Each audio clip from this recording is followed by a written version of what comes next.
Welcome back everyone. As you probably guessed from the title of the video, this is the firearm that we are going over today here. This is from SAR USA and this is their SAR9 CX. So what does that mean? Well, the SAR9 is the, I guess, big brother to this. You can kind of think of it like Glock 19 versus Glock 17, and the SAR9 has been around for years now. And they are adopted by several militaries around the world. They've seen widespread use, again, around the world and in America. Of course, the SAR9 uses standard capacity 17 round mags as well as 19 round mags. This standard capacity 15 round mags comes with two of them. One of them has the polymer base plate like we have here. Then it also comes with a steel base plate, which I kind of like because it's a little bit of extra weight dropping out there. But the big brother magazines do fit in here. So if you want increased capacity, you can do that. So that certainly is good. But basically SAR decided that they wanted something Glock 19-ish in terms of size. And a lot of folks out there, when I post photos of this on social media, will say, oh, it's another Glock 19 clone. It's really not. So as many of you guys know, the Glock 19, the Gen 3 Glock 19 patent expired a number of years ago, and nowadays we're seeing guns that are truly Glock 19 clones everywhere. And that's a good thing because it's very proven, very durable, very reliable system.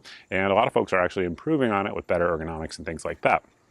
That rather is not what this is. So again, the SAR9 was out for a long time before that patent expired, and it definitely has some differences versus the Glock system. No parts are interchangeable or anything like that. It just kind of looks similar in terms of size. And for folks, if you live on an island somewhere and you don't know what a Glock 19 looks like, this is what a Glock 19 looks like. And it's pretty darn similar in terms of size. But in my opinion, it's kind of a hybrid between like an HKP 30 in terms of the grip interface, and then the Glock kind of up here on the slide, but again, no parts interchangeability. So before we get into all the details, take it apart, all those sorts of things, I do want to mention this is a Mug Club episode. So in this episode, we're going to do obviously our free review on the gun here on YouTube and Rumble. Then we're going to head over to Mug Club, do some exclusive content over there. Today we're talking about an update as to what's going on in New Mexico currently, and then we're going to take viewer chats as well with the governor's order. So I suppose with that, let's get up close and personal and check out the details of the pistol.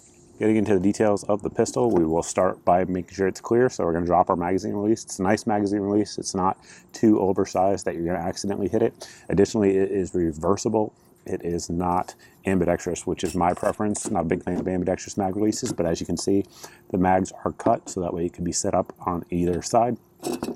And then at this point, we're going to make sure that we are clear. And as you guys can see, we are. Now the grip on this is very interesting. So it's very, like I mentioned earlier, kind of like the P30, in that the actual side panels here, as well as the back strap, are interchangeable, and you get 3 of each. So I have mine set up with the largest of all of them. So it has the large sides and then the large back strap. And for me, it makes a super ergonomic grip. It is just extremely comfortable. And one thing I like about the larger pieces on there is that it gives more room for my support hand to get in there and just more area that I can make contact with the pistol. Now, of course, I have pretty large hands, so most folks aren't going to want to go large all the way around. But for me, it feels excellent and absolutely is one of the most ergonomic polymer guns out there in terms of grip. In terms of texture, it's okay. I would say it's probably similar in terms of grippiness to like a Gen 4 Glock.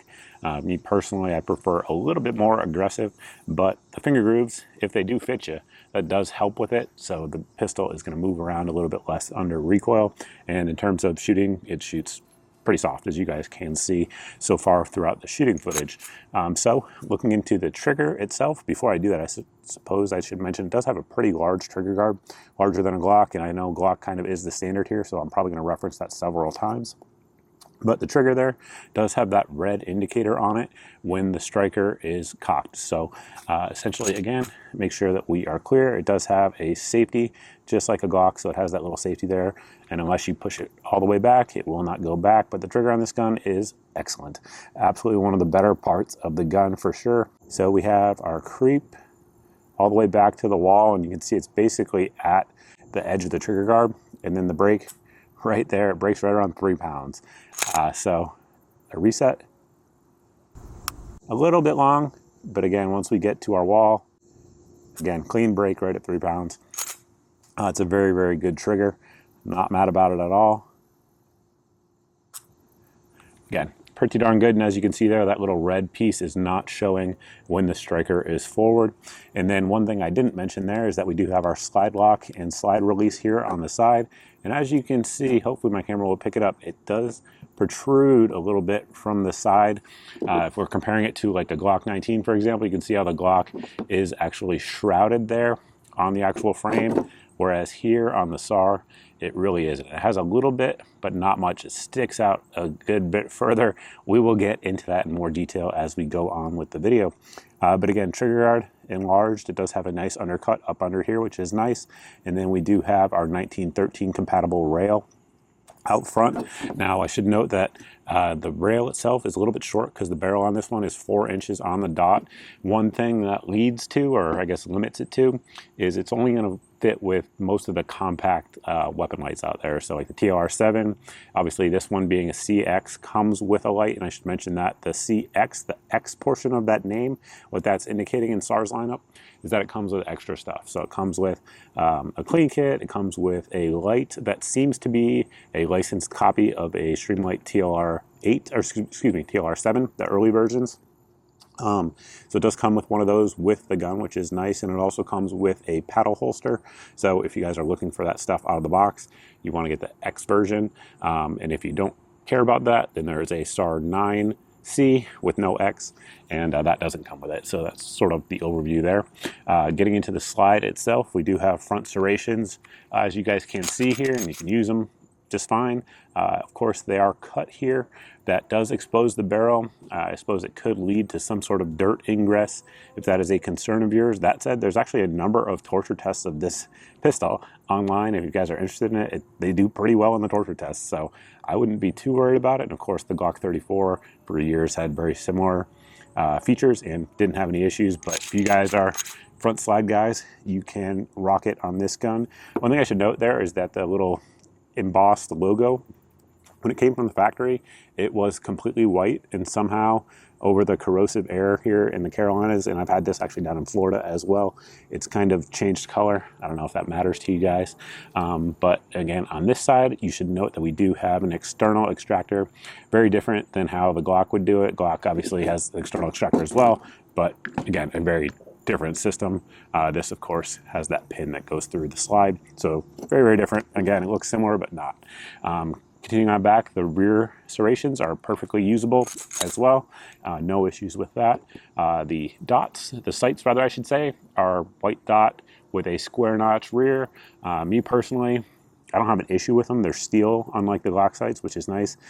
Me personally though, I would prefer a black sight if you're in just a white dot up front, but that's preference. Now there are aftermarket sights available for this. I know Night Vision makes them. There may be other companies that do as well.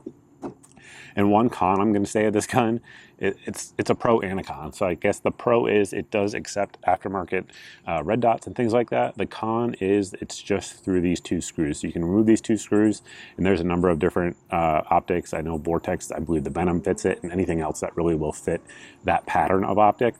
That said, in my opinion, I wouldn't recommend using a red dot on this gun.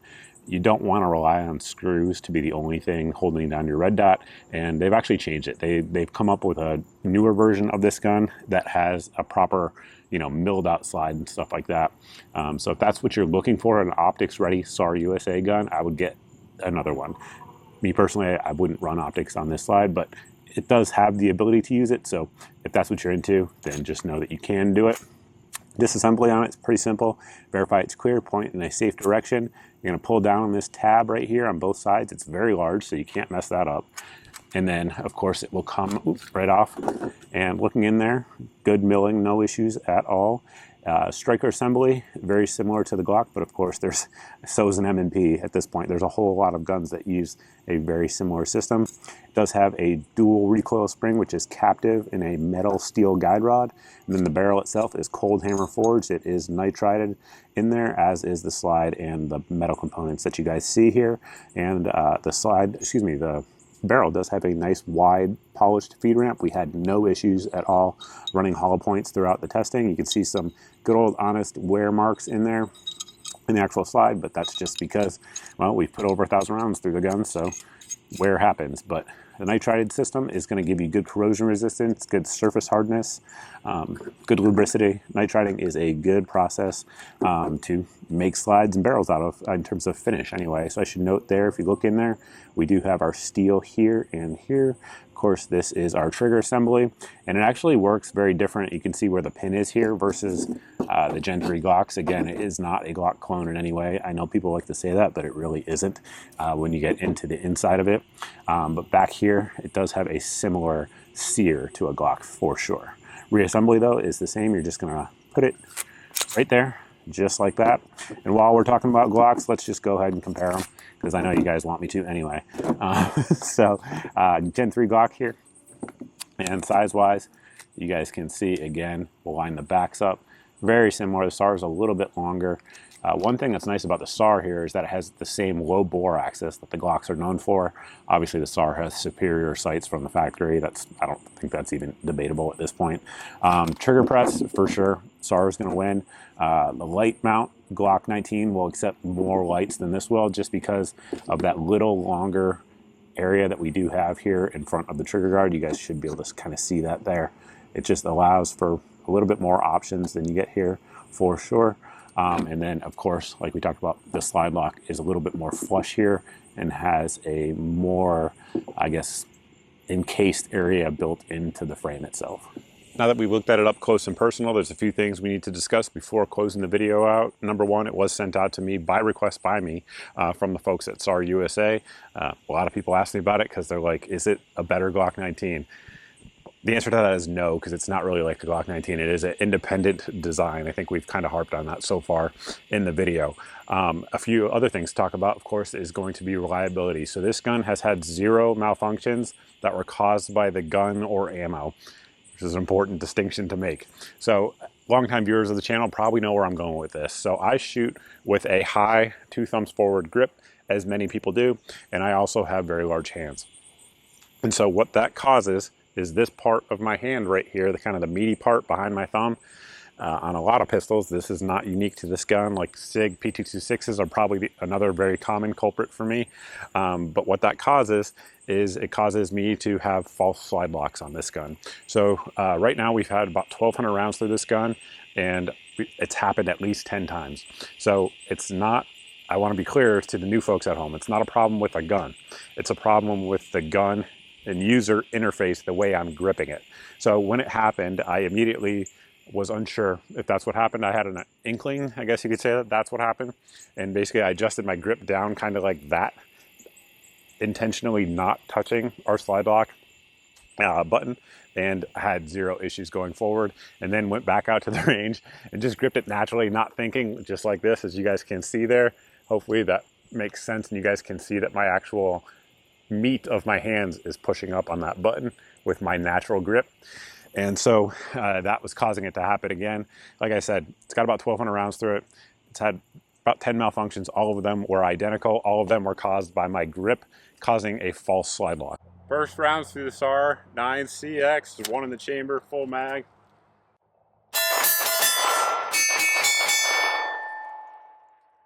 Failure. I don't know if I hit the slide lock entirely possible. It's kind of what it looks like.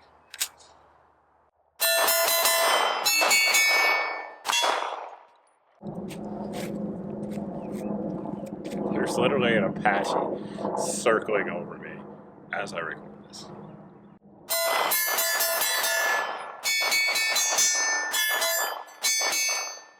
I think it was my thumb. I was intentionally keeping it off. No problems.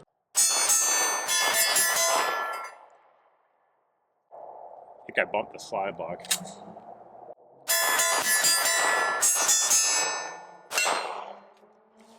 Reliability, very good.